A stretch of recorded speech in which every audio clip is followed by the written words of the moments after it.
everybody in. This meeting's being recorded. If you don't care for that, you can hang up.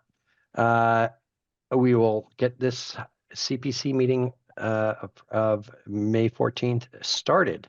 I'll first take a roll call. Starting with Nancy. Nancy Nelson, Historical Commission appointee. Thank you. Paul. Aldone, Recreation Commission appointee. Thank you. Sue. Sue Felshen, Planning Board appointee. Eve. Eve Eisenberg, Select Board appointee. And John. John Kratsley, Select Board appointee. Thanks you. And I'm Burton Flint, Select Board appointee. Two of our members are not in attendance tonight, but we do have a quorum. So turning to our agenda, first item is the discussion of the annual town meeting results.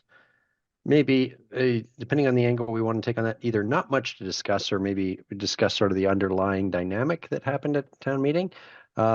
Is anybody here on the committee not aware of what happened with respect to attempts to amend the CPC article? Nope. Okay.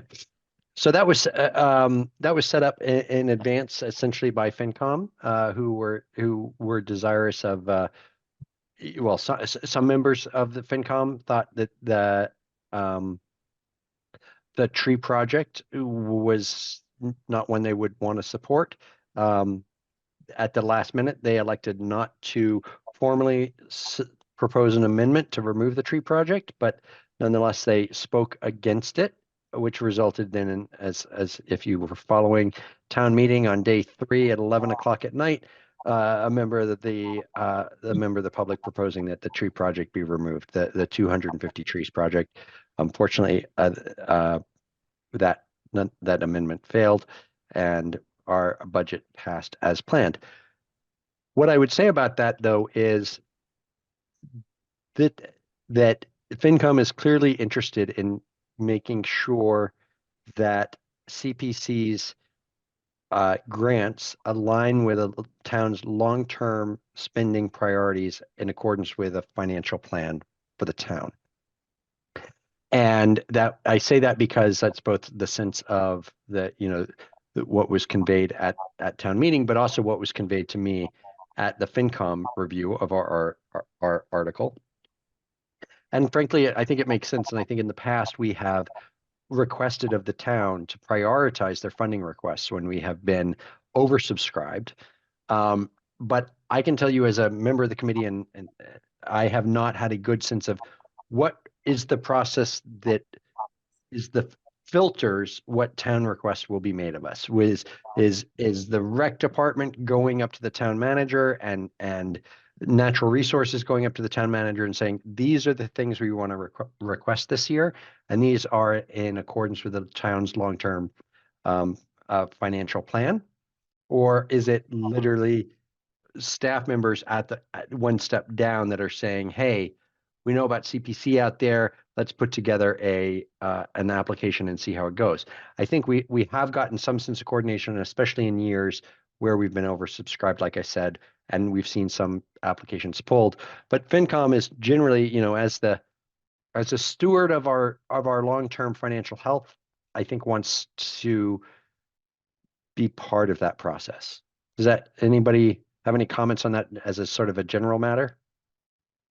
Yes, I find that I have no sense of what town guidance is in the case where we are not oversubscribed, whether we should fully fund every project that is applied if we have the funds to do so, or whether it is part of the town's long-range plan to have us nevertheless not fully fund everything and hold funding back for some future year when there might be some other need. I don't have the sense. Right. That's right. And I think I'm probably with you on there. Paul, yes.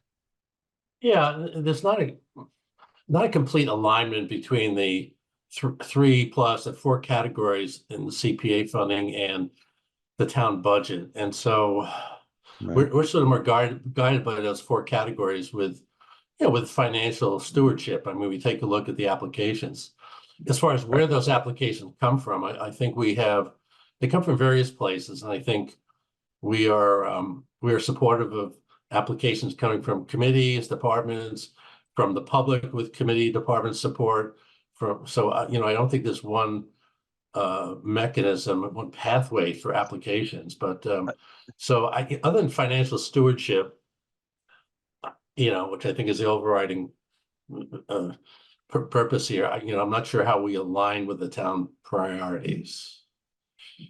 Well Sure. stated, Paul. And I gave this a lot of thought after the FinCom meeting. And what I don't want CPC, I mean, CPC was set up as a separate funding, but separately funded mechanism, or just bucket, for for a clear reason, which is that open space, recreation, those are the things that sort of are the first to get, you know, be left on the cutting room floor when you're prioritizing public safety, schools, roads, right? So CPC is specifically intended to be a separate. It should not just be another bucket that FinCom says, oh, okay, schools wants this much money, let's pull some money out of CPC, right? Exactly. I mean, I think that that's really important message to be conveyed.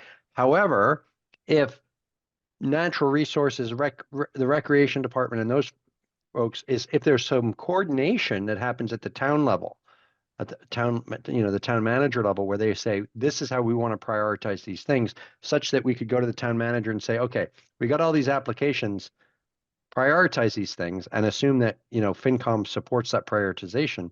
I'd be supportive of that, but FinCom is not, I mean, I don't think they should have any sort of direct say in the way CPC determines which projects have merit. I mean, we got to operate under the Community Preservation Act, and that's our lodestar, as well as our planning committee. Excuse me, our planning document. I think yes. Nancy, thank you. I think this is an interesting conversation because I brought up the prioritization that we had received in the past from maybe at least one select board and several times from the planning folks. And Right. this committee was not very open to that idea that that we should look at those priorities. So I'm actually happy to see a discussion of priorities come back up. Clearly CPC has other mandates and prerogatives, and I would not like to see a direct oversight by the finance committee, or maybe any other committee. Right. Well, and I think it would be a dereliction of our duties if we were to do that. And I do think, I mean, I think FinCom wants to come up with something where they feel like the requests from the town are aligned with the long-term town financial, you know, constraints. I also get a sense that they are specifically worried about CPC funding because they think that the schools are going to come forward with a couple of big asks: restrooms at the football field and potentially a track. And I think some people on FinCom think that they could say, we're not going to fund those out of general fund. We're going to tell the school to go to CPC.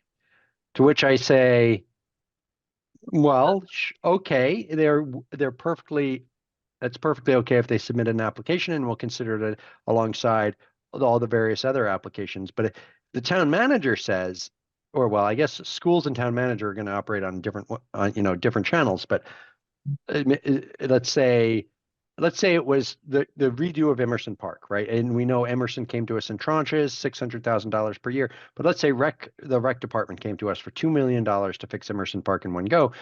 We might say, you know, is that what the town wants to spend all their CPC dollars on for the next 2 years, or are there other competing priorities? But Nancy, I'm totally with you that FinCom's, you know, they oversee. I mean, I looked at FinCom's charter. It's quite broad. It's all town spending and borrowing. So arguably they have a say, and you know, I had to go before FinCom and present the CPC article. Arguably they have a say in the CPC's spending, but it doesn't seem like directly they have a say. So Mhm. I'm with you. Isn't, as I recall, the application process explicitly asks for how a project is aligned with townwide priorities.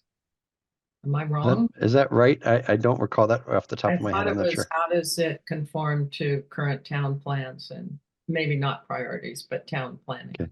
Okay. I thought so. I don't know Ye- exactly what they're looking. Okay. Eve, you've got your hand up. Yeah, I just wanted to say that in my brief experience here, it seems that by the time somebody is applying for a CPC grant, we have already asked them what other funding they have lined up to supplement the project. And oftentimes that is funds secured by parts of the town budget. And so it's a matter of That's a good timing, point. you know, if we're supposed to turn around and say, well, you can't have CPC funds because sorry, my head is jumping around. I think somebody lowered my hand for me. Thank you, whoever did that. We can't have CPC funds because that will tie up or encumber town funds retroactively. And this came about, Burton, when you were presenting at the town meeting, when the town manager said that they had already promised the tree funds. And so must have happened before the grant Right. was applied for. So it's kind of, it seems to me to be backwards for the CPC then to say, oh, no, your project is not aligned because the town has already committed the funds before we even got here. Does that make Yeah. sense?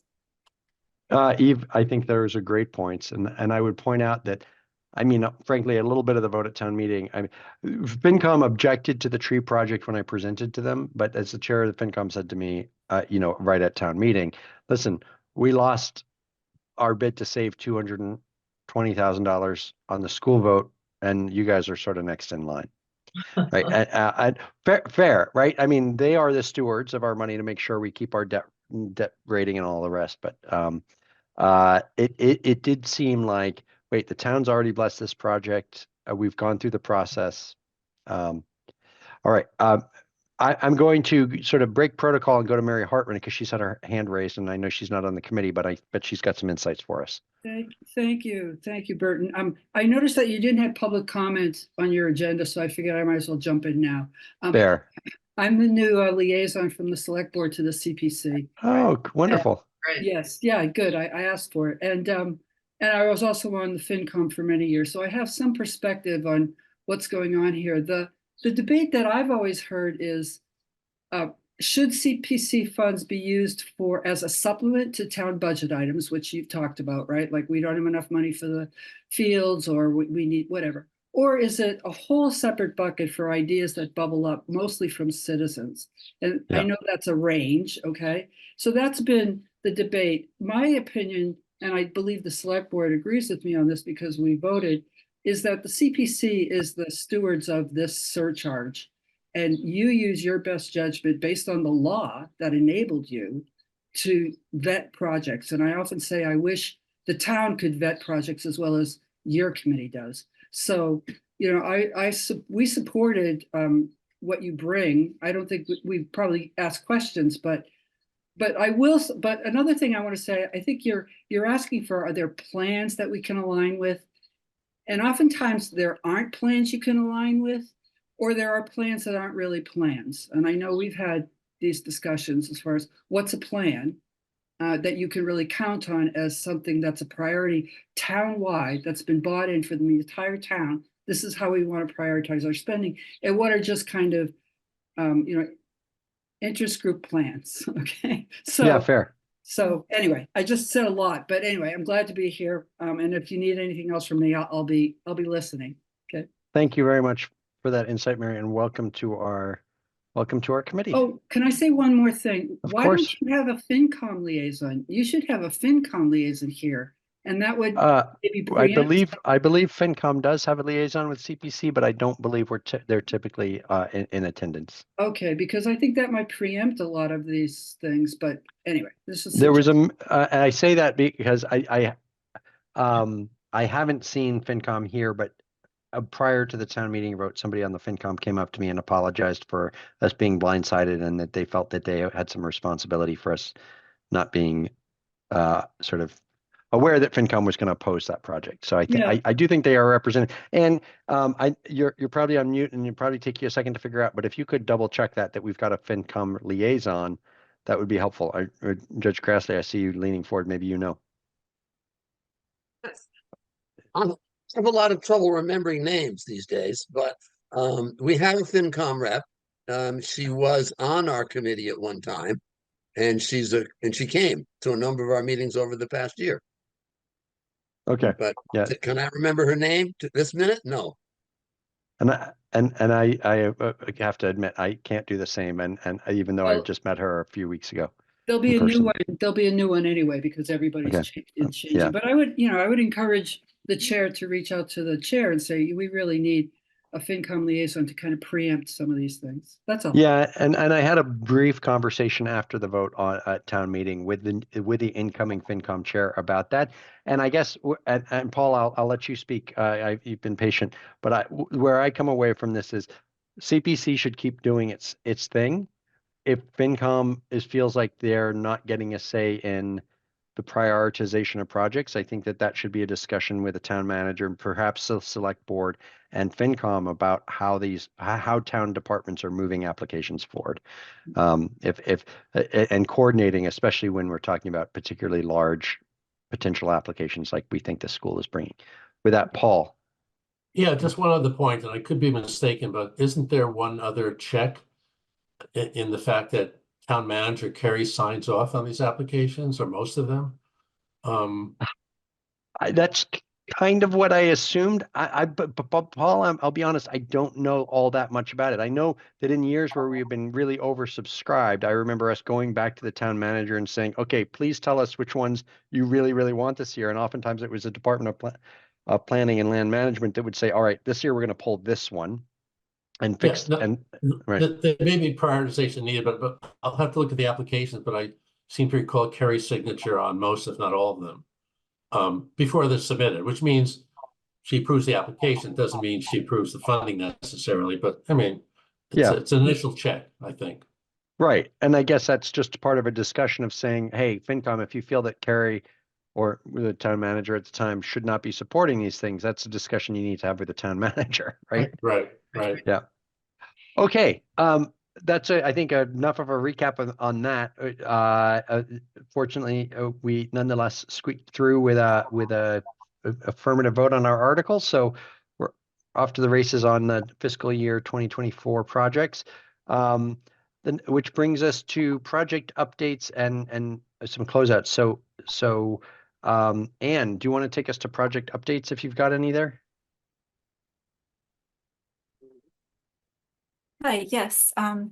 So I've updated the spreadsheet here. The finances haven't really changed since the last time, but we've received many, many more status reports, probably Are about you a able dozen. to are you able to display that spreadsheet as Yes. you're looking at it? Thank you.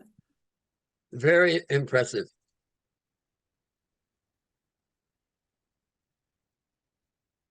Okay, can you see this? Mhm. Yes, we can. Okay. Thanks so much.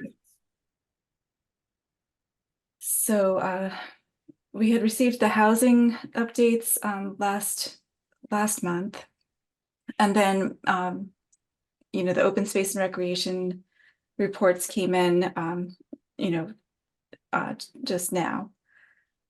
If I may pause on housing, I Okay. know Keith, who's on the call, had sent in some messages about feeling like there were not within the scope of project updates at our last meeting, some of the grant funding that we'd done. So I'll be honest, I don't know if those emails were today or yesterday.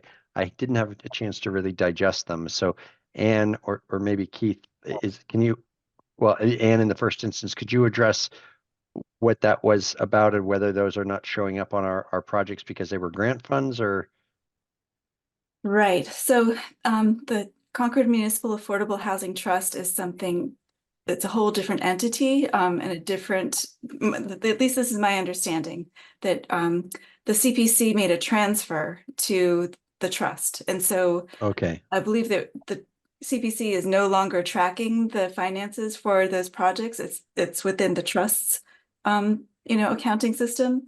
So I Okay. showed it on this chart, really just down at the bottom under other funds, transfer to Okay. Concord Municipal Affordable Housing Trust, and that's the 1 million.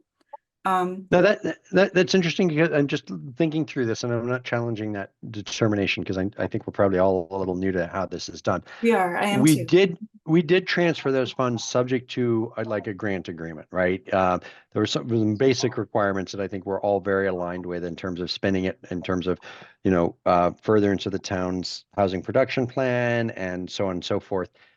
Uh, in other words, there were some contingencies in there or some requirements in there that it would, I think we're putting ourselves on the hook for to make sure that that's actually done.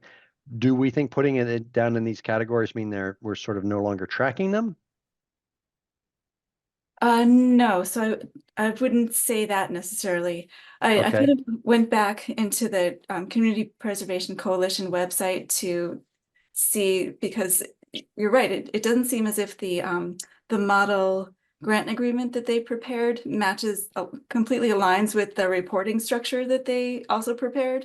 Okay. Because the grant agreement does talk about semi-annual reports to the CPC, but in this other section, it talks about just an annual report to the state. So it's not completely clear, so I think the annual report to the state is the financial piece, but then the sort of less formal semi-annual reports that you all get are more of a narrative, just to let you know what they're Keep doing track with of the things. funding. Okay. But we'll certainly need more clarification on that. And I think, we should get in touch with Stuart Saganor of the coalition and probably check in with town council too. Okay. And I'm going to guess, Keith, you've got some insights there. Can I call on you? I mean, is it what you're hearing making Sure. sense? Yeah, happy to do that. Keith Bergman, Chair of the Concord Municipal Affordable Housing Trust. That I guess my main purpose in reaching out was to, number one, say that we all, the trust views itself as a recipient of a grant from the CPC because we've signed a grant agreement. And if you've got a tally sheet that shows what, who all your grantees are, we're one of them, and for big money too. That $1,044,000 last year, and $500,000 at this year's town meeting.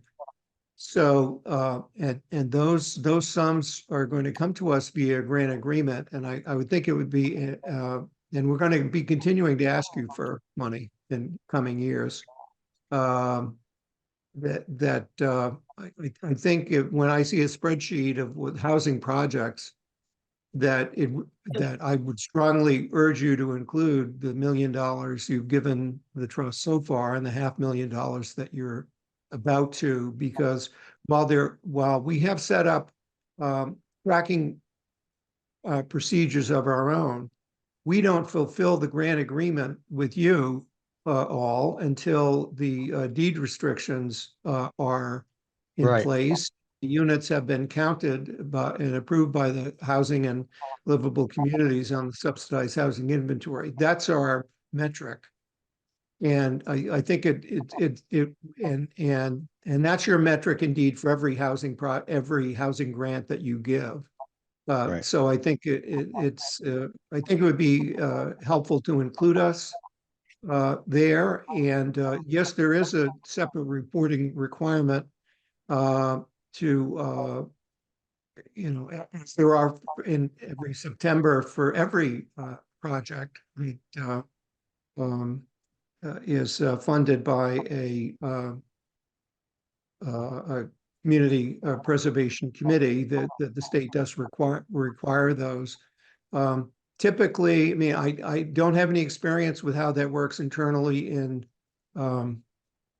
Concord. I know when I was town administrator in Littleton, when Anthony Ansaldi was my assistant town administrator, and now he's Concord's finance director. In Littleton, we had our finance director file them.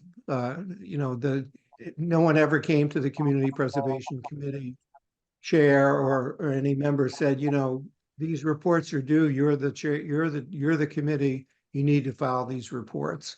And so I'm hoping that somehow internally in town of Concord can figure out who is going to make those electronic submissions. I don't have an account with DOR, Okay. and it's sort of a mechanical thing that I think is the answer to that is probably found in a conversation with Anthony and the finance team to see how that would get Okay. done. We certainly want to comply with it. The key point that I just want you to have that by last September 1st, which was the annual deadline, the trust had spent zero in funds that we so we had nothing, we would have had nothing to report. This coming September 1st, by that deadline, we will report how we spent every penny of the $1 million that we got last year and 3 grants that were awarded to the CHDC, to the CHA Local Properties LLC, and to Novo Riverside Commons LLC. So Okay. and so we're happy to help comply with that reporting requirement. I just think we're probably going to need to interface with CPC staff and the finance department to figure out how to do Okay. that. So you've raised a couple points, and one I think is sort of important, but beyond the scope of this tracking spreadsheet, which is how and we report our spending to the state, however that's done. And I don't think I've ever seen how that's involved. So I'm guessing that staff is taking care of that responsibility that Keith was referring to. Is that? Yes, I report on the okay. projects and then the finance reports on the financial piece. And then I Okay. think that the trust is something completely separate that we'll need to have a Right. new conversation about. Right. But then this tracking spreadsheet that we have, Keith, for your reference, is more or less so our committee can keep track of projects and make sure if there's a project that's been out there for a long time or hasn't spent all its funds, that we claw back that funds or follow up with the recipient and say, hey, what's going on? So this is more for our own internal tracking, and I think it makes sense to keep the trust's grants within that scope, because ultimately we want to make sure that the funding's been spent. And I think you've found ways to spend it. And so as a committee, we'll say, great, yay, verily, and then we can close it out and strike it off the bottom of the list. With that said, Paul. Yeah. Yep. Could I just say that's very helpful. That's why I submitted to you a status report at the 6-month time period last December. Yeah. And just prior to your last meeting, and no one asked us to fill out a form. Yeah, I think you are not in your system, but we filled them out anyway. I think you are our most responsive recipient in terms of keeping us up to date, and it's very much appreciated. Paul. Well, to your point, Bern, I think this is a really useful tracking sheet for the projects, for tracking the projects. So right now, there are at least 3 things in there. One is the projects. The second is the transfer of funds to Municipal Housing Trust. And then the third are funds that have been returned to us or reserve funds. Right. I think we should separate. I mean, they're all important to track, but the reserve funds came back to us, and that's good. Those are unspent funds that are part of our available funds, and the unspent funds as well. But I think they don't belong in this tracking sheet because this should be projects. So I think we need to track all of them, but maybe let's have a separate tab for one for projects and one for other funds that we are tracking. But I do agree that the transfer out of CPC to Municipal Housing Trust probably is outside of all of that. Okay. So that's just a statement and an opinion at the same time. Okay, appreciate that. Eve. Yeah, so right, so this is definitely a transfer, but what I was going to say is the optics of not having the housing trust under housing makes it look like somebody who coming in or seeing our public record sheet that we're not actually funding all that much housing unless it's called out that we're made this transfer. That's the first thing. And the second thing is the success of the CMAHT is also the success of CPC. So as they spend the money that we give them and successfully house people, it would be really great to be able to claim some of that success as our work as well. Not that we're doing anything, but you know, that people understand that the money from the Community Preservation Act is going to this good cause. That's my only point. Thanks, Eve. A point well made. And I think, I guess, Anne, I would just, might move this out of other projects and keep it under housing. I think we all understand that these are grant, you know, these are transfers. But they're subject to grant agreements, just like anything else. We might have follow-on questions. We're likely not to have a lot of follow-on questions because Keith keeps us informed to a fault. Almost. Thank you, Keith. I'm just pulling your leg. But you know, I would continue to cluster it there. If you want to, Anne, if you could throw it back up on the screen, and we can continue on through, I think.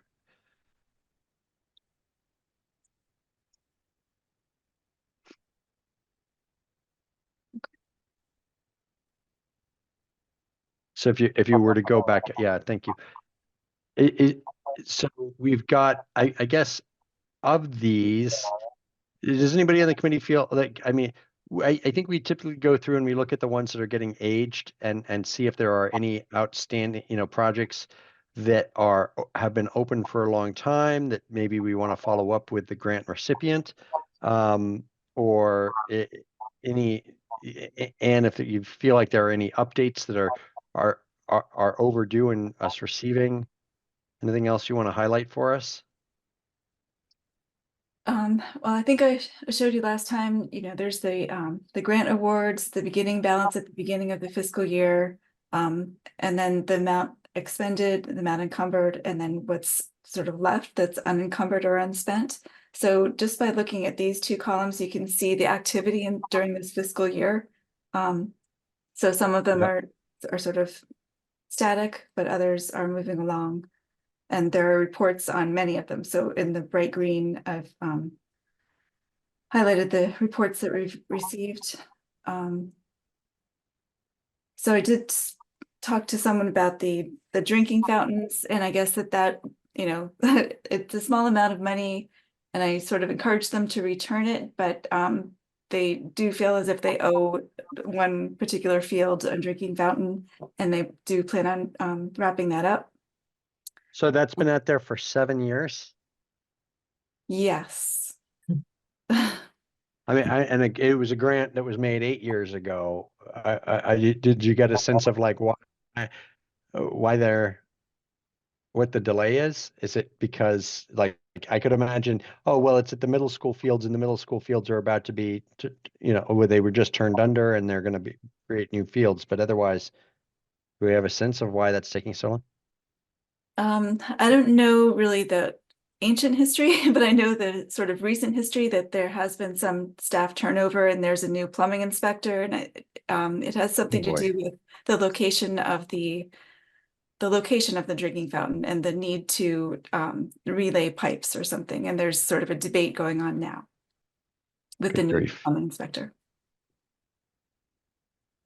For drinking fountain. But it's okay, right, but it's a small amount of money, so okay, yeah. But you've made clear that we'd like an update or movement. Yes. Okay. Did anybody else? I did not have the luxury of reviewing this prior to tonight's call. Did anybody else have any things that they wanted to go? Well, is the Haywood Meadow restoration, that's FY12? That's my question. Yeah. That's 12 years old. Do you know anything about that? And I know we literally just granted more money for stone walls. I feel like this was a little bit of fun to rent goats each year to eat the invasives, but do we know where this stands? Yes. So right, they spent I think 4,000 last year on invasive removals. Dealey does plan to spend another 4,000 or 5,000 this year on invasive removals. That it wouldn't be, you know, it wouldn't, she would completely understand if you wanted to have her reapply. But I mean, there's also the argument that, you know, it takes staff time. You know, she would reapply for the same project, but of course it does take staff time and your time to, you know, review new proposals. So it might be here's my view, and anybody else, I'm just throwing this out. Like CPC generally funds capital projects. Money granted in FY12, which would have been 2011, has about half the purchasing power today as it did when it was granted. So this money's been sitting out there for an awfully long time. I don't think we typically make grants saying, hey, we're going to fund spending, for ongoing uh, uh, expenses, for the next decade or so. So I think this is a little bit not in this. I mean, I'm sensitive to the fact that meadow restoration is not a one and done thing, but I'm also not so sure that it makes sense as a in retrospect as something to be funded by the CPC. This is ongoing maintenance and expense. That's my view.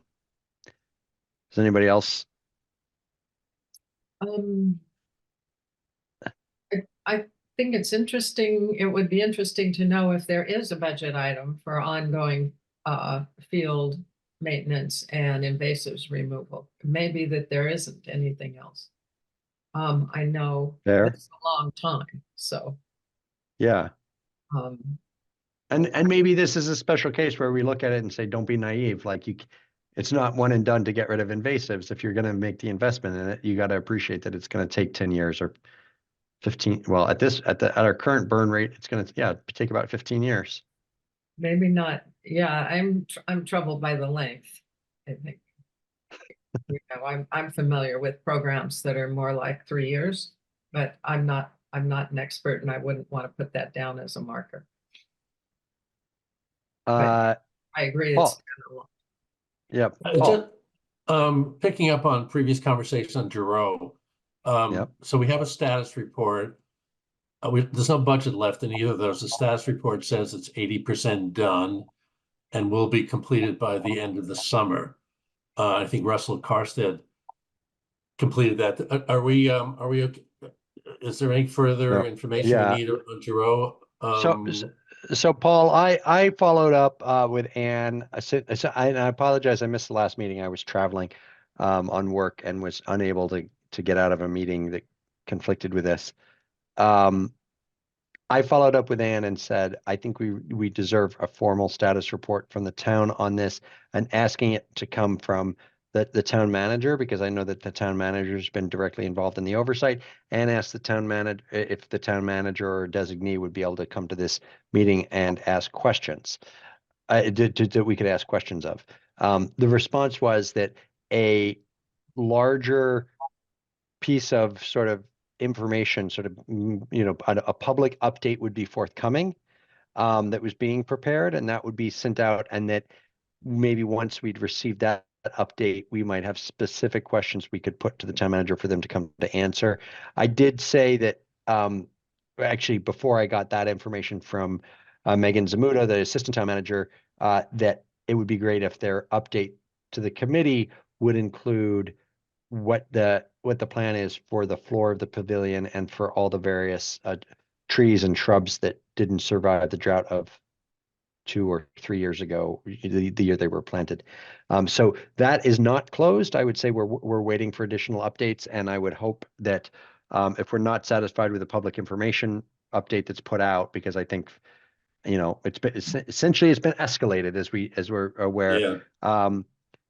Then we would ask the town manager, assistant town manager to answer questions in person with the committee. Well, the status report has some good detail in it. I'm not sure that's all we need, or I'm not sure it would satisfy the public, but I think you're right. I think we should wait to see what further comes from town manager's office. I would also, just as an aside, because it's, we're on the topic, we did receive correspondence. I think it went to all the committee members, where somebody suggested that all of our grant agreements with presumably the town of Concord should have a requirement that there be a performance bond associated with it. So we received that funding, and I'll for the time being, I'll just leave that as noted, duly noted. John, you've got your hand raised. Yeah, just back to Haywood Went Meadow, and I know this picks up an old theme, maybe from last meeting that I wasn't at, a little bit this meeting as well. The idea of reapplying. I'm just wondering on this grant that's so old that we consider like a one more year, and then say, if you're now, what, 12 years, maybe 14 years out, if you Yeah. can't use it, you're gonna have to reapply. That would be quite a mark in the sand. We've never done that before. We've never made anybody reapply because of age. But this might be the one to think about. Get it done. Take your 14,000, clean out as many weeds as you can in a year. And if you can't do it, you'd have to reapply. I think that sounds prudent. Anne, could you verify, and maybe this is offline, checking if our grant agreement has a due date? Because in my mind, I'm thinking that the funds are intended to be spent within 5 years. I think it's 30 months, right? Yeah. 30 Recall? months. Right, and then people can request extensions. Okay. Mhm. Right. So if that's in our grant agreement and we haven't got an extension request, then I'm really I have no problem taking John's suggestion and telling the applicant in this case, listen, you've got 12 more months to spend the money.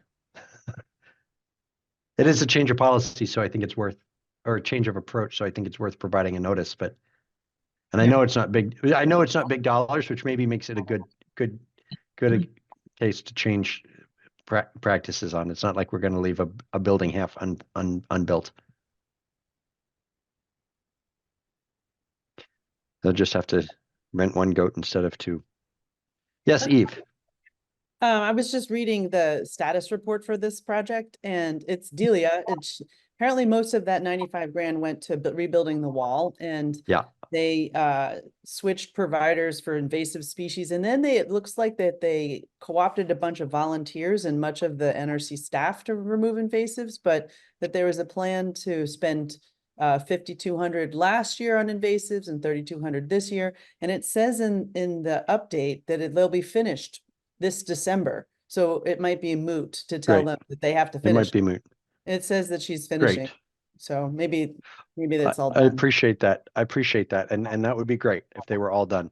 And I'm joking We about could the put goats that- because I think they originally hired out goats to eat the invasives and the goats showed up well fed and they didn't eat anything. But if that's moot, then great. I just would want to clear it off our books because it's been out there for so long. Sue.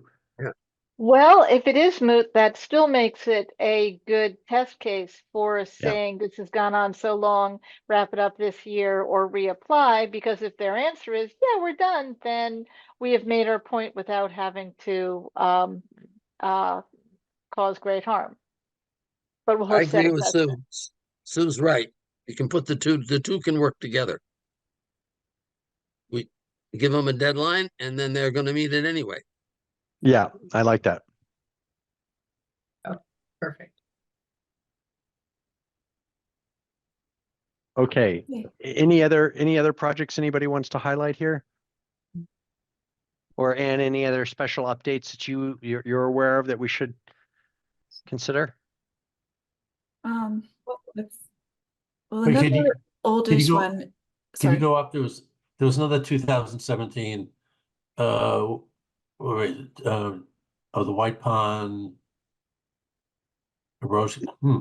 Well, I was going to say, well, we've got these Warner Ponds ones up forward, up here. I've gotten so many questions from members of the public, or people came up to me at town meeting asking about the Warner's Pond pieces. And I just, for people's awareness, because we've got it on the screen, right? There were 3 grants, 2 of which were specific to dredging, 1 of which was more general to restoration. To my understanding that funding that has been spent to date, as is shown here, came out of that more general restoration grant. The funding that was put towards dredging has been essentially parked. So I questions as to whether the town is, using CPC funds to pursue alternatives that were not dredging. And if that was in violation of our grant agreement, the data we have on the screen right now shows that that's not the case. People have wondered whether we would be clawing back these applications, and my response has been there is a public process, including appointment of a committee to consider Warner's Pond, and pending that, I don't think we're in a rush to claw it back. And if anything, right? The FY24 one that's for the study of Warner's Pond restoration, which includes all our alternatives, is the one that's still squarely and reasonably should be out there. If we were to withdraw the dredging ones, that would be counterproductive to what I think most of the people, the position of most of the people who want CPC to take action on Warner's Pond is, which is because they want to see it dredged. So my view is let sleeping dogs lie for the time being while that public process unfolds. And I'm confident in that process, which is open and public. Okay. I was pointing out to the white Yeah. pond, the one on the bottom, which had $22,000, which is Oh, yeah. aged. I don't know if that's being recouped or that's still out. I don't know what the progress report says, Anne. I'm sorry, I didn't read that. Yeah, and do you know on that one? That's another. I have I not had a read the chance to read progress that report. either. I read Yes, it. Eve. I read it. I read it. Okay. Eve. Okay. Delia also says that they'll be done with that project in December of 2024. And it kind of looks to me like she's getting ready to hand back a whole bunch of money from these old projects next year. That project, the last thing that said it had to happen was that an as-built plan, which will not cost $22,000, I'm sure, and a report on all of the work that they've done. So I'm guessing that we're going to see that come back, but maybe the same could apply to this, what we said about the stone wall and invasives, that now we say, okay, we're cracking down on you, finish in December or else give us back our money. How's that sound? So let's see this. So this one's been out there for 5 years. We think the material, actual construction work is done. We're waiting for a report. It sounds like. Yes, and this actually brings me to my other point I was going to make was this column, pending in progress column. All of these reports have a percentage complete number. I think that would be really useful in there. And the number for 217 of fiscal year 19 is 95% complete. So I'm wondering if it would be all right to change the pending in progress column to have that percentage complete number in there. It might be more useful information after we get these reports received. Yeah. What do people Good think idea. about that? Good I idea. like that. Is that percentage complete? Is that based upon the amount of funds that have been drawn down? Or is that based upon an assessment by the applicant? It's I in think- it's in the report that they submit to Anne, and it's Okay. an assessment by the applicant. Okay. Yeah. Yeah, Well, I think if that would under, be.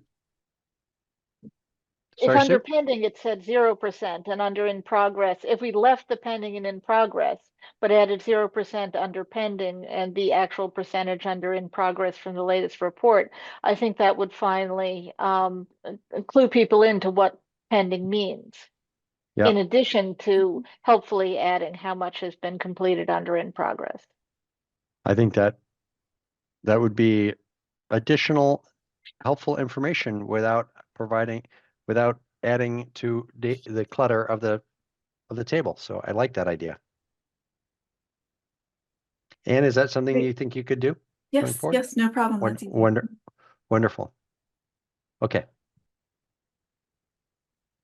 Any other comments on our progress table? If not, we can move to the next agenda item. Okay, we've got some 3 closeouts. Speaking of updates, and do you want to walk us through these? I think we've already talked about the Commonwealth Avenue project return, but I guess this is official. Right. So I just provided all of the final reports and the photos on the website under closeouts, under current meeting documents. So there were, as you see, there were 3 closeouts: the Concord Housing Authority Commonwealth Avenue project that would return $240,000 to the CPC. The Concord Oral History project, they plan to return 201, and I checked with them to make sure they didn't want to just, spend that final little bit, and they said no, they're completely done. And then Town Archives is the other project that they spent all of their money. And then I guess the Regional Housing Services Office is also considered done, but I don't think you typically go through the process of closing it out. But by closing it out, that this, you know, I would get in touch with the people on the finance division, and they would ensure that the money goes back into the CPC general fund. Okay, great. Does anybody have any questions? I would just make the comment that the Commonwealth Avenue project, when it was proposed, I thought it was an extraordinarily expensive per unit project, and that they were trying to, you know, shoehorn 2 units of housing in a tiny little sliver as a result of some of the negotiations that had happened with Giroux. And I have been proved wrong on both points, which is that it looks like, well, it may have still been expensive to build, but there were other funding sources, so it was a lot less expensive for the town, and it looks terrific tucked in there next to the pond. So I live and learn. Yeah, Keith, you've got your hand raised. You've got a question. Point on that. Yeah, thanks very much. Just a question about the repurposing of the 240,000 from the Giroux house. That the option would exist for the CPC to ask town meeting to put those funds in if you wish, a community housing reserve fund, as you did with the unused Christopher Heights Fund back in 2023. And the trust just had discussed this at their meeting. I think I'd been at an earlier meeting of the Housing Authority as well. And the hope would be that that funds that were originally spent on housing can continue to be made available for housing. And Christopher Heights was, a precedent. You may have other precedents as well as what your normal procedure is, but just to put in a plug that when those funds were originally expended, they were part of your calculus of, well, what do we need to comply with the minimum amounts, and we just hope it could continue to be available for housing. Thanks very much. You bet, Keith. And my response to that was, I think that when we sit down and look at the funds available, when we look at what we're going to get from the town property tax surcharge and what we get from the state and what we've got in our reserves accounts, $240,000 is going to be notable and show up, and we'll comment that was a return.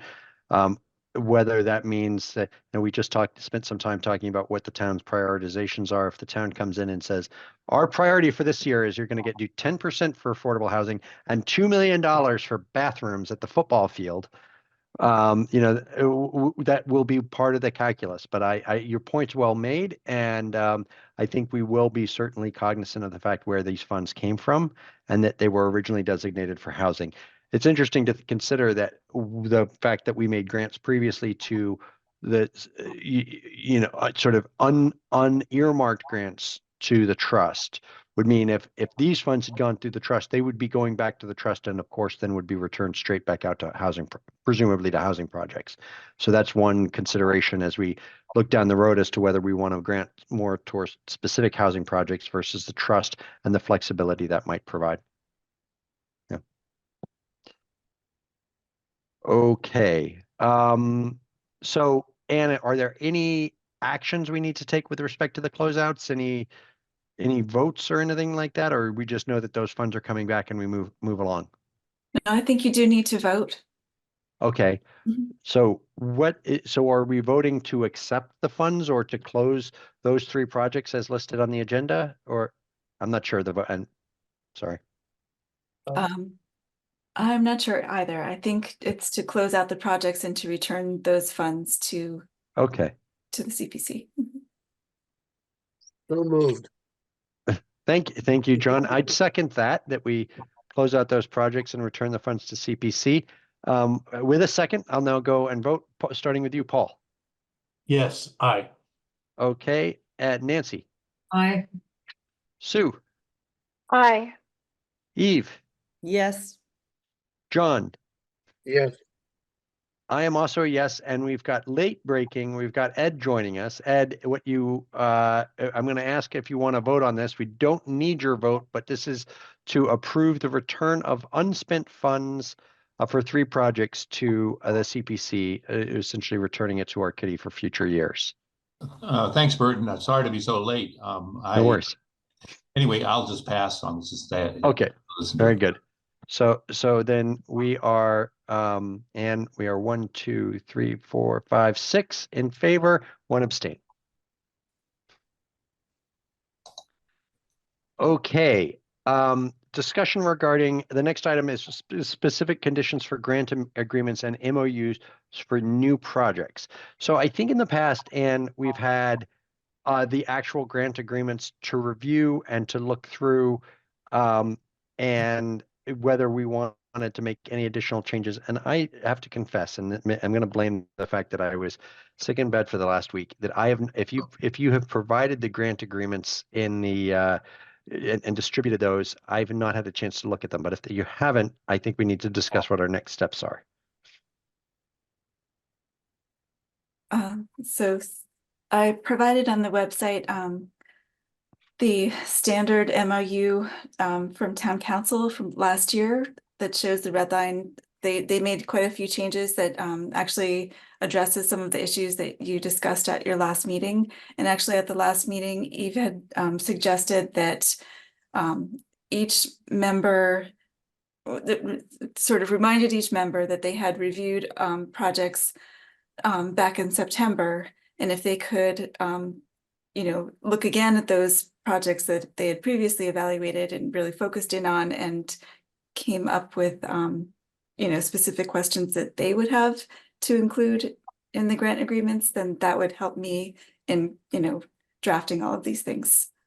If that makes sense. Maybe Eve could explain it better than I just did.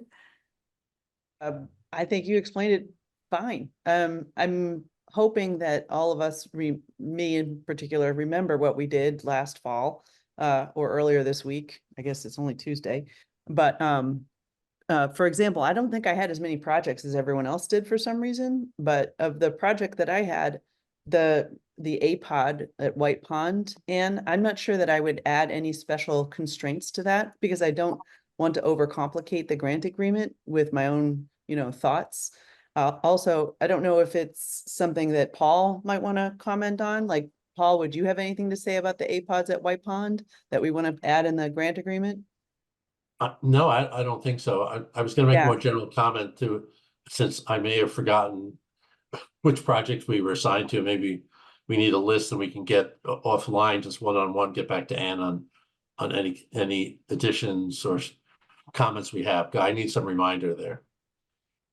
Okay. But to answer your question, I don't have anything additional on the APOD. Maybe if is there one project or 2 projects that we all feel like ought to have some review with regards to the memorandum of understanding or a grant agreement? No, I don't know. So.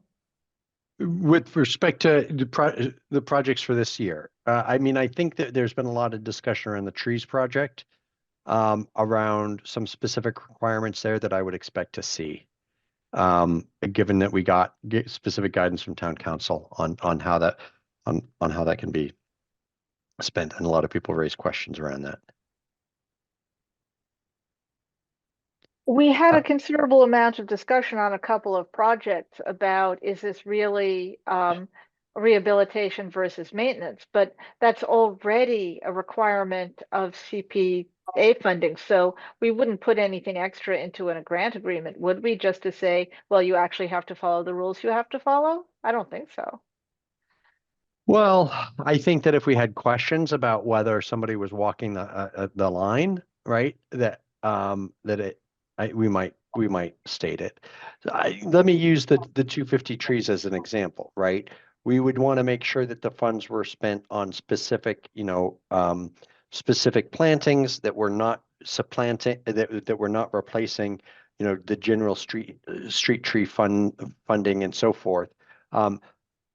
To state out those things in the grant agreement, because 9 months, 12 months from now, outside, once the sort of the conversations that have happened around what the restrictions and requirements are faded a little into the background. We want to make sure somebody from DPW isn't thinking, oh, okay, great, this year we get to plant 500 trees, and they just go about it in the ordinary course. I think it makes sense to have that in the grant agreement. Okay, but that's a different case, for example, from say 51 Walden, where we had a big discussion about, well, painting Yeah. is maintenance, so what is actually covered, but that will be as clear as to what is maintenance and what is not a year from now as it was last year, I think. Okay. Yeah. Fair enough. I mean, there may be a lot of cases where we don't need any special language, even where there's been discussion. In the past, we've always had the drafts to look at, Yeah. and I think the applicants have been able to see them as well. And then we made suggestions when we saw the full language, and the applicants made suggestions when they saw the full language. I find it hard now to figure anything I would volunteer to add.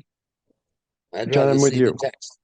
Yeah, and actually, and I was a little confused because I'm just going online to the grant agreements and MOU, the standard MOU red line copy from town council. When I open that up, I'm not seeing any sort of red lines to that. So it's unclear to me what the changes are there. Can you clarify? Right, that must have been, when I loaded up to Civic Plus, it turns it from a Word document to a To a PDF? PDF, and I think it automatically removes the track changes, unfortunately. Didn't that happen before on the preservation restriction for the? It might have too. That explains Oh, it.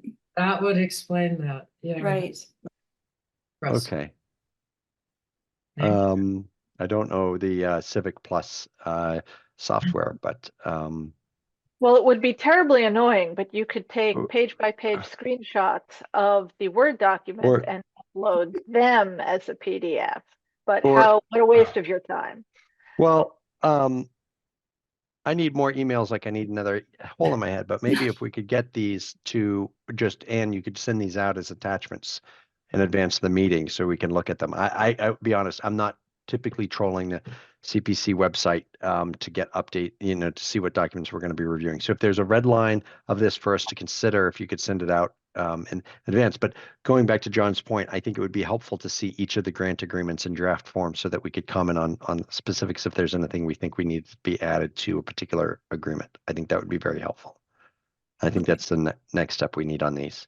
What's our deadline for having the grant agreements done? It's May 14th. Probably July 1st when the funding becomes available. Okay, so we've got one more meeting between then and now? Right. So I might send it out to town council first then, Okay. rather than, wait another month, get your feedback and then send it to town council. Yeah, okay.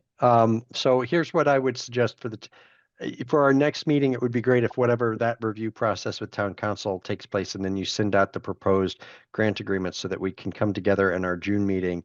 If anybody has any suggestions based upon their projects, and maybe as Paul requested, send out a reminder of what projects we were on, just that original assignment sheet, then we can finalize those at our June meeting in time so that the funding flows as people are counting on.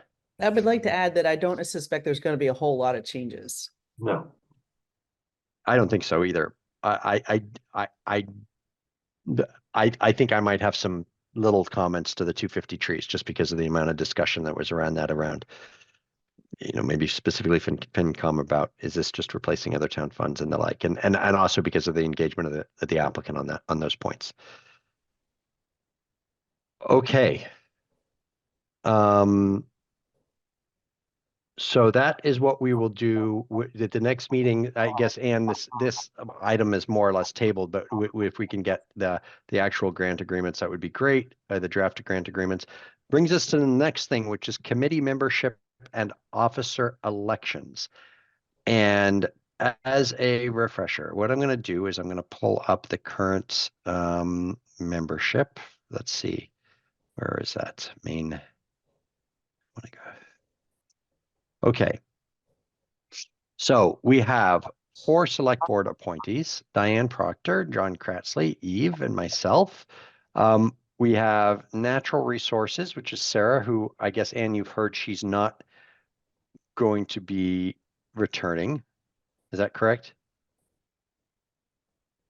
Yes, that's correct. Do you know who's replacing her? No, I haven't heard. Okay. Would you be able to reach out to the Natural Resources Commission and make sure that they're targeting to replace somebody ideally before our next meeting? Yes, yes, of course. Okay. And Paul, you are returning as, right? Right. I've been reappointed. Oh. Wonderful. Sue, what says the planning board? I What says am you? I am also returning. I actually do not know if I am officially appointed, but we agreed that I am returning. So if there's a formality, I think if the planning board says yay, that's the formality, I think. That's about it. That's all I recall. Me too. Yeah. You probably don't have a lot of people elbowing their way in front of the line. Nancy, how about you for Historical Commission?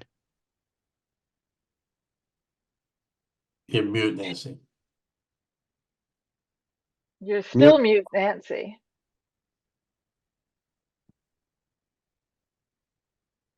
You're still muted. I know, There you go. I'm There we go. talking to myself. I'm sorry, I just lost my screen at the same time. I'm assuming that I'm continuing and I think I'm on Okay. solid ground. I would also point out to this committee that we've doubled our membership basically and added associate members or whatever they're officially called. The Historical Commission. So yeah, we're looking to sort of spread the wealth. So until I'm replaced, I'll let you know if I am, but I don't believe I will be this year. Okay, great. And you would be very glad to have you back, especially with all the 250 stuff. Well, we probably won't see a lot of 250 applications next year, but we always see historic stuff. So, Ed, and I know you just got reelected. Are you going to continue to represent housing? Yes, we had some discussion. We did elect our officers in the beginning of May at our May meeting and appointees to committees. The only question was that it's been tradition that the housing representative come from the housing authority. And we've grown, the community of housing groups has grown considerably. So we maybe just reaffirm it should always come from the housing authority, or Well, that's a good question. I presume that is specified in essentially the CPC's charter documents. It says who the representatives will come from. Yeah. And is that something you could do as sort of a homework assignment to verify whether it specifies the housing authority? Because Ed, excuse me, raises a really good point about we now have at least four housing committees in town. I can tell you right now, I'm looking at the bylaw Wonderful. and it says one member of the housing authority as designated by the authority. There you go, Ed. You are secure. Yeah, one of our members said that was exactly what it was, but I thought that was Okay. to clarify. So Okay, great I'm glad to question. join you guys, even though late today. I apologize. Okay, and this brings us to officers. We have 3 officers: secretary, chair, vice chair. Typically, the chair and the vice chair come from the select board designees. You get a treasurer too. Oh, did I say? Wait, so that's right. So treasurer, which was you, Paul. Right. Who was our secretary? Not sure we have. Do we have a secretary? So When I was saying the word secretary, I was thinking of you, Paul, who served as treasurer. I'm looking on our website. We don't have a secretary listed. So maybe we've gotten by without that because with staff support and just having chairs or whomever sign on behalf of the committee. Then so that's been Paul, has been the treasurer. And then typically the chair and vice chair come from the select board appointees. Which would be John, Diane, Eve, or myself. Diane's in Italy, so I think we can just make her chair and we just all gang up on her and do that since she's not on the call. No, I wouldn't do that. John, I don't know whether you were interested in returning to an officer position or not. I personally would nominate Eve because I've been chair. Diane's been chair, and I think we should rotate it around. That would be my, I don't know if a motion would be in order, but that would be mine. Thank you, John. And Eve, do you want to? So Yeah. I will say that Eve and I spoke briefly today about what works for Eve. So Eve, you want to? I would like to nominate that we keep the officers the way they are for one more year with Burton as chair and me as vice chair. And then I would assume that I would take that position the following year, if that's all right with this committee. Mostly because I am still the newest member of this committee, and I would totally have flubbed up the town meeting. And Burton did such a wonderful job that I would like to nominate him to be chair one more year.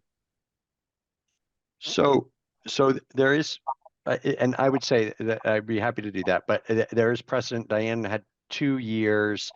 Eve, I mean, we will, John, unless you return to the committee, your term expires in 2025. We may have a new person filling your very big shoes in 2025.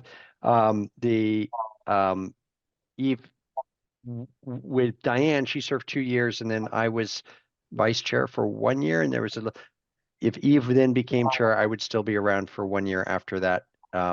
Eve, you mentioned you had so you are on another board that's outside town politics, which has you busy until next year. Yes, I have 1 more year to serve on a philanthropy board that I've been on for since 2017. But this is my last year coming up, and this time next year I will be off that board. Yay!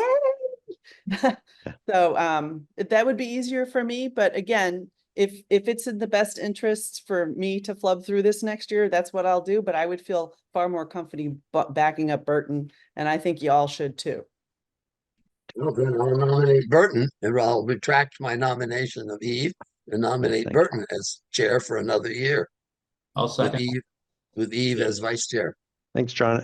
And like I said, I had thought that I would be moving into the vice chair other position with Eve moving up, but Eve had persuasive arguments, so I'm happy to stick around for 1 more year with this group of people supporting. So so with Eve as vice chair, we can do 1 vote for both positions. Paul, Well, I'll start. Wait a second. What about treasurer? Are we making it a triple threat Oh, we could do No, on that. this motion? I would like to suggest that somebody else take that role if somebody else is willing to do that. Okay. Paul, can you give us like the elevator version of what the treasurer's responsibilities are for the committee? Just basically be there when Anne needs to have somebody review something, and then to just look at the spreadsheet as well. But it's basically as the checks are spent and reimbursement requests come through, I'm sort of the signatory on that. But believe me, the work is done in Anne and Heather By the staff. before it gets to me. So just time commitment, like let's say how much time per month? geez, not more than a half hour to an hour. Okay. Would anybody like to be considered to be our? Oh, sorry. Nancy, you just raised your hand. You got it. I was going to make a comment because I was treasurer before, and I would just like to say my area of expertise is certainly not in tracking the money of an organization. And I think what you saw with Paul was a much more experienced voice. And I think that benefited the committee. So Well, It'd be great if Paul would stay on another year. yeah. Well, Can you gee, be- if there's nobody else, it's a good job. And look, Ann does a terrific job. And just Yeah. once in a while, I'm asked for an opinion on a gnarly matter, and to determine whether something's reimbursable. But that's rarity. Yeah, I'll do that. I have an hour to give besides this meeting. We appreciate that, Paul, and Nancy. Thank you for the kind words. And Yeah. okay, so then Sue, we've got a triple. I'm not going to make a motion because I'm part of it. I'll just amend my motion for Burton as chair, Eve as vice chair, and Paul as treasurer. A second. Okay. All right, thank you, Nancy. We'll go quickly to a vote, starting with you, Nancy. I, John, Yes, Sue, Aye. Ed, Aye. Paul, Aye. Eve, Yes, please. and I make it unanimous, of course, with a couple members missing, but thank you very much. you might all. have gained an I. I don't know. Thank if you it- guys for serving. What? Oh, you bet, Ed. And Nancy, I'm sorry, I missed what you said. Never mind. I said, I think we may have gained an I. Oh, As- okay, gotcha. It was an aside, sorry. Okay, we've got that brings us to approval of minutes for November 14th and April 23rd. Did anybody have any comments or updates to the minutes? No. Eve? Just a quick comment on the third page of the April minutes that there's a sentence that says Miss Eisenberg asks the committee. Then there was like nothing after that, so I was hoping we might just take that out because it's not a complete sentence. It's at the top of the third page. Are you sure you didn't just say, what? And do you see that? I'm sure I can find it. Okay, Top of the Okay. third page. yeah, On the April minutes. I think I've got it right here. Okay. Clifford explained that most grant agreements are straightforward, but there may be some committee thinks unusual. Ms. Eisenberg asked the members, and then it Okay. goes on to the next sentence. Sorry. Okay. Thanks, Eve. Any other comments? Okay, then I would make a motion that the committee approve the minutes with the edit proposed by Eve for November 14th and April 23rd. A Second. second. Great. With hearing a second, I'll start with Eve. Yes. Paul, Yes. Sue, Aye. John, yes, yes, thank you. Nancy, I, Ed, Aye. and I also vote to approve. That brings us to the end of our agenda. I know we are already allowed some public comments. Any further public comments before we adjourn? Okay, hearing none. I hereby say we adjourn as of 8:20. just confirming the next meeting is the June 11th. And can you confirm that for us? Oh, let's see. Yes, June 11th, Okay, 7 p.m. With And- grant agreements, and we'll get the grant agreements, I assume, before the meeting. Yes. yeah, if you could, and for those, if you could either send out an email with the grant agreements attached together with that list of who was responsible for each project, or at the very least, an email that says that the grant agreements have been posted and are available for a review, just depending on what works best with the technology, that would be really helpful. Okay. Okay. I'll take All care right. of it. Mhm. Thanks so much, and Bye, I hope everybody has a good evening and Yeah. a good month till we meet again. thank you. Take care. Take care. Good night, Bye. all. Happy Thank you, trails. Burton. Good night. Betcha.